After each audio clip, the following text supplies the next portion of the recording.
O Cruzeiro venceu o São Paulo por 1-0 no Mineirão e chegou aos 44 pontos no Campeonato Brasileiro. O São Paulo até merecia um resultado melhor, mas futebol é assim, não é justo e nunca foi. A gente sabe, né? O que manda no futebol é eficiência, no final das contas é a bola na rede. E o São Paulo teve uma produção muito boa, teve um jogo muito bom contra o Cruzeiro, ainda mais com a quantidade de desfalques que o Hernan Crespo tem para montar a equipe.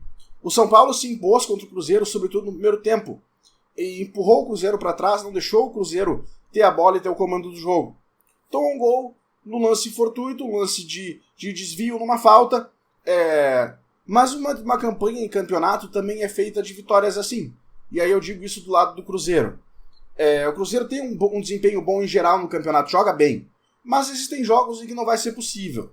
E se tu consegue pontuar e vencer, especialmente nesses jogos que tu não joga bem, tu acrescenta muito na tua pontuação final, e é por isso que a gente vê o Cruzeiro ainda brigando pelo título do Campeonato Brasileiro. Pela parte do São Paulo, eu entendo que o São Paulo está fazendo um bom trabalho com o Crespo desde que ele chegou, tem conseguido os resultados, vence em casa, vence fora, o desempenho está melhorando aos poucos. Hoje talvez tenha sido o melhor desempenho que eu vi nos jogos que eu vi do Crespo no São Paulo nessa passagem. A vitória não veio. Agora, falando especificamente da partida, e aí vamos falar do primeiro tempo. Por que o Cruzeiro não conseguiu se impor? Por que o São Paulo conseguiu se impor ao Cruzeiro? Duas coisas passaram no primeiro tempo. Intensidade para ganhar os duelos individuais e superioridade numérica para ter o controle do meio campo.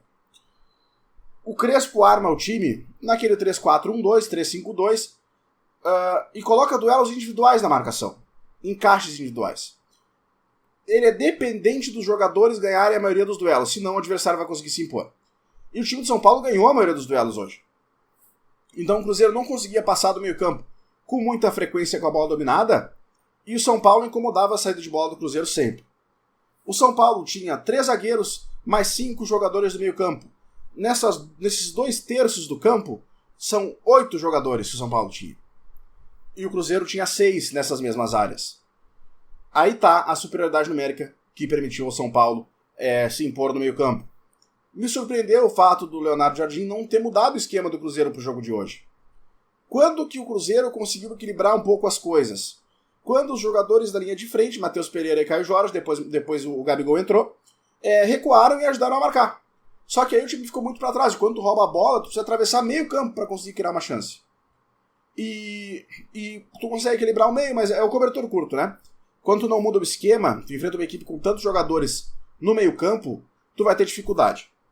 O Cruzeiro venceu, gol de falta do Matheus Pereira, 44 pontos. Eu acho que a torcida do Cruzeiro tem que continuar feliz, satisfeita com a campanha que o time vem fazendo. Joga mal e vence, joga bem e vence. A coisa está num caminho bom para o Cruzeiro. O São Paulo está tomando um rumo certo agora com o Crespo. Desde que ele chegou, a coisa mudou, o caminho mudou, mesmo com desfalques. E é nesses exemplos que a gente vê que muitas vezes a desculpa do elenco limitado, tá tirando leite de pedra, tá jogando mal, mas é o que dá para fazer. É uma desculpa que é usada em trabalhos ruins de treinadores. E na maioria das vezes não é verdade. E a gente tá vendo isso no São Paulo agora. Vejo uma perspectiva boa pro São Paulo no campeonato também. Cruzeiro, por enquanto, não muda, segue disputando o título, que é a melhor perspectiva possível. O São Paulo, eu acho que vai disputar uma vaga na Libertadores, possivelmente uma vaga direta na Libertadores de 2026. Um bom jogo no Mineirão. Eu gostaria que tivesse tido mais gols, mas foi um jogo muito interessante mesmo só com um gol. E a gente espera as próximas partidas. Amanhã a gente tem Corinthians e Palmeiras, deve ser o jogo que eu vou comentar aqui com vocês. A gente vai conversando e eu espero vocês nos próximos vídeos. Valeu!